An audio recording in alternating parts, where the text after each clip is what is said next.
नमस्कार. तुम्ही कधी विचार केलाय का? काही लोक भेटतात, बोलतात, पण कितीही प्रयत्न केला तरी मन जुळत नाही. नातं सुरू होतं, पण काहीतरी एनर्जी मिसमॅच जाणवतं. यामागे फक्त स्वभाव नाही, तर ग्रह, तत्व आणि राशींचं गूढ आकर्षण दडलं असतं. काही राशी एकमेकींसाठी आकाशातून बनतात, तर काही राशी एकत्र आल्या की जणू अग्नी आणि पाणी भेटल्यासारखं होतं. आज आपण जाणून घेणार आहोत का काही राशींचं एकमेकांशी पटत नाही आणि हे नातं वाचवता येऊ शकतं का? आपण बोलणार आहोत तुळ राशी आणि मीन राशीबद्दल. तुळ राशी म्हणजे संतुलन, सौंदर्य आणि नात्यांचा तोल राखणारा वारा. तर मीन राशी म्हणजे स्वप्न, भावना आणि अंतर्मनाचा सागर. ही दोन राशी जेव्हा एकत्र येतात तेव्हा नात्यात कल्पना आणि वास्तवाचं अप्रतिम संमेलन घडतं.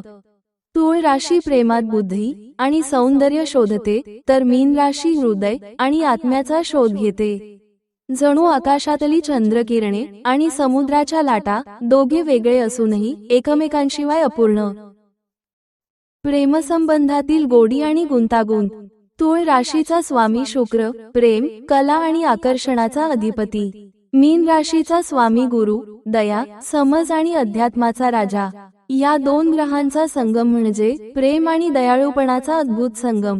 तुळ राशी प्रेमात संवाद शोधते, सुंदर क्षण जगते, तर मीन राशी प्रेमात आत्म्याचं मिलन शोधते. उदाहरण: एक तुळ राशीचा तरुण प्रेमात सौंदर्य, रोमॅन्टिक डिनर आणि परिपूर्ण नातं शोधतो, तर मीन राशीची मुलगी त्याच्यात भावनिक खोली, समज आणि स्वप्नवत जग पाहते. दोघांचं नातं जणू कवितेचा आणि संगीताचा संगम. तरीही काही वेळा मीन राशीचं स्वप्नाळूपण आणि तुळ राशीचं निर्णय घेण्यातलं दुविधाजनक स्वभाव नात्यात संभ्रम निर्माण करू शकतो. पण एकदा हे दोघं एकमेकांवर खरं प्रेम करू लागले तेव्हा त्यांच्या नात्याचं आकाश इतकं विशाल होतं की त्यात वाद, गैरसमज आणि अहंकार विरघळून जातात. स्वभावातील मूलभूत फरक. तुळ राशी ही वायू तत्वाची रास. ती संवाद, विचार, सौंदर्य आणि संतुलनावर विश्वास ठेवते. मीन राशी मात्र जल तत्वाची रास. ती भावना, करुणा आणि अंतर्मनावर चालते. इथेच पहिला संघर्ष निर्माण होतो, कारण तुळ काय योग्य आहे विचारते आणि मीन काय वाटतंय ते योग्य आहे असं मानते. निर्णयक्षमता आणि भावनात्मक गुंतवणूक.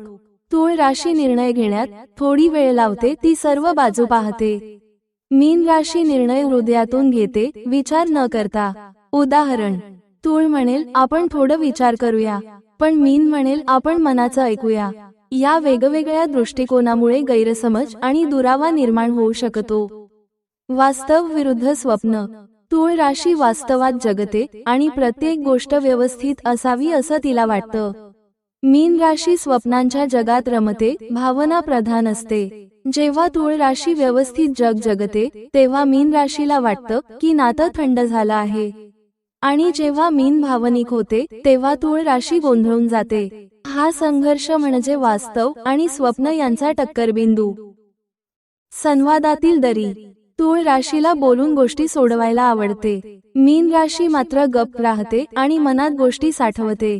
तुळ विचारते काय झालंय, मीन म्हणते काही नाही, पण तिच्या डोळ्यात शेकडो न बोललेले शब्द असतात. या गप्प राहण्याच्या स्वभावामुळे भिन्न बनते आणि नात्यात गैरसमज वाढतात. अपेक्षा आणि वास्तव यांचा संघर्ष. तुळ राशीला नात्यात संतुलन आणि समानता हवी असते. मीन राशीला भावनिक सुरक्षितता आणि सतत प्रेम हवं असतं. मीन राशी म्हणते तू मला समजून घे. तुळ राशी म्हणते आपण एकमेकांना स्पेस देऊया.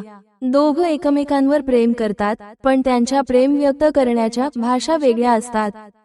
आर्थिक आणि व्यावहारिक मतभेद. तुळ राशी खर्च विचार करून करते, प्लॅनिंग आणि सेव्हिंग यावर विश्वास ठेवते. मीन राशी उदार असते, भावनिक कारणाने खर्च करते. मीन म्हणते त्या अनाथाश्रमाला देऊया. तुळ म्हणते हो, पण आधी आपला बजेट बघूया. हे भांडण दिसायला लहान असतं, पण त्यातून तू मला समजत नाही असा भाव निर्माण होतो. भावनिक थकवा आणि दुरावा.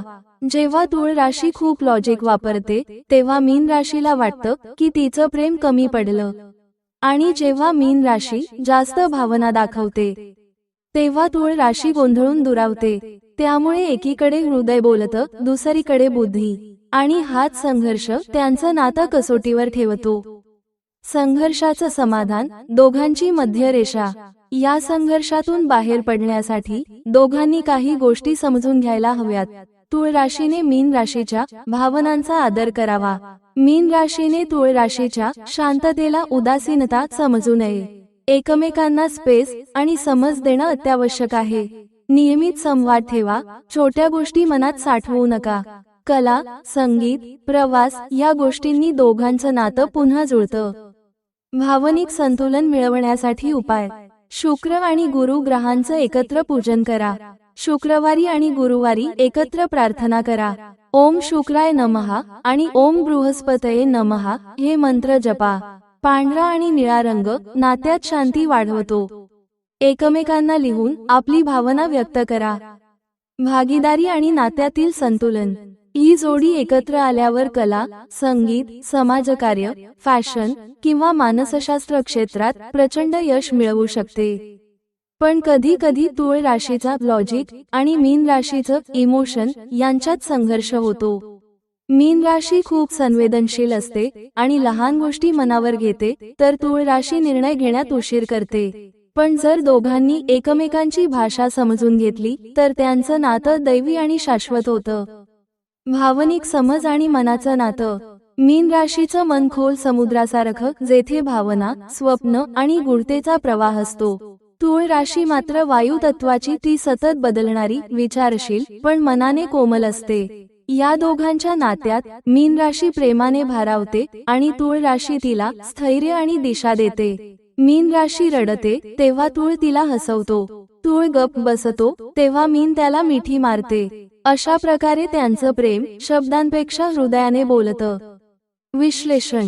मीन राशी भावना देते, तूळ राशी संतुलन आणते. दोघे मिळून नात्यात कला, समज आणि शांती निर्माण करतात. वैवाहिक जीवन. तूळ मीन विवाह म्हणजे संवेदनशील हृदय आणि तर्कशुद्ध मनाचं बंधन. लग्नानंतर मीन राशी जोडीदारावर पूर्ण मनापासून प्रेम करते. ती त्याच्यासाठी सर्व काही त्यागू शकते. तर तूळ राशी जोडीदाराच्या भावनांना समजून घेण्याचा प्रयत्न करते, पण काही वेळा वास्तव आणि स्वप्न यांच्यात तोल सांभाळणं कठीण जातं. उदाहरण. एक मीन राशीची स्त्री तिच्या तूळ राशीच्या पतीसाठी सतत काळजी घेते, त्याला भावनिक आधार देते. पण जेव्हा तो कामात गुंतून तिच्याकडे दुर्लक्ष करतो, ती मनाने तुटते. तोवर ती काही बोलत नाही पण आतून रडते. आणि जेव्हा तो तिला समजून घेतो, त्यांच्या नात्याचं बंधन अजून घट्ट होतं. वैवाहिक जीवनात आवश्यक गोष्टी. संवाद, कारण मीन राशी मनात बोलते आणि तूळ विचारात. एकमेकांना वेळ देणं, तूळ व्यस्त असतो, मीन वाट पाहते. प्रेमळ हावभाव हे त्यांच्या नात्याचं इंधन असतं. आर्थिक स्थिती आणि एकत्रित प्रगती. तूळ राशीला आर्थिक स्थैर्य आणि सौंदर्य प्रिय असतं, ती पैशांचा योग्य वापर करते. तर मीन राशी थोडी भावनिक असते, त्यामुळे ती खर्चिक किंवा दानशील असू शकते. जर या दोघांनी आर्थिक बाबतीत संतुलन राखलं तर ही जोडी भरभराटीला येते. तूळ राशी प्लॅनिंग करते, मीन राशी इन्स्पिरेशन देते. दोघं मिळून आर्थिक प्रगतीचा मार्ग तयार करतात. टिप्स. मीन राशीने भावनांपेक्षा योजना शिकाव्या. तूळ राशीने जोडीदाराच्या कल्पनांना प्रोत्साहन द्यावं. एकत्रित गुंतवणूक चांगले परिणाम देऊ शकते. जीवन सुधारण्यासाठी उपाय आणि मंत्र. या दोन राशींनी नातं टिकवण्यासाठी काही आध्यात्मिक उपाय करणं फायदेशीर ठरतं. उपाय. दोघांनी शुक्र आणि गुरु ग्रहाचं पूजन करावं. शुक्रवारी देवी लक्ष्मीचं पूजन करा. गुरुवारी व्रत ठेवा आणि ओम बृहस्पतये नमः हा मंत्र जपा. प्रेमसंबंधासाठी ओम शुक्राय नमः मंत्र उपयुक्त आहे. एकत्र गाणं, प्रवास करणं याने भावनिक बंध मजबूत होतात. विशेष उपाय. दर शुक्रवारी पांढरं फूल, सुगंधी अत्तर आणि थोडं गूळ नदीत वाहा. हे नात्यातील कटुता दूर करतं आणि प्रेम वाढवतं. निष्कर्ष. तूळ आणि मीन राशीचं नातं म्हणजे स्वप्न आणि वास्तव, भावना आणि तर्क आणि प्रेम आणि समज यांचं सुंदर संगम. ते दोघं एकत्र असले की त्यांचं नातं फक्त दोन व्यक्तींचं राहत नाही, ते आत्म्यांचं मिलन होतं. तूळ आणि मीन दोन तत्व पण एकच भावना. प्रेम, समज आणि एकमेकांना मनापासून समर्पण.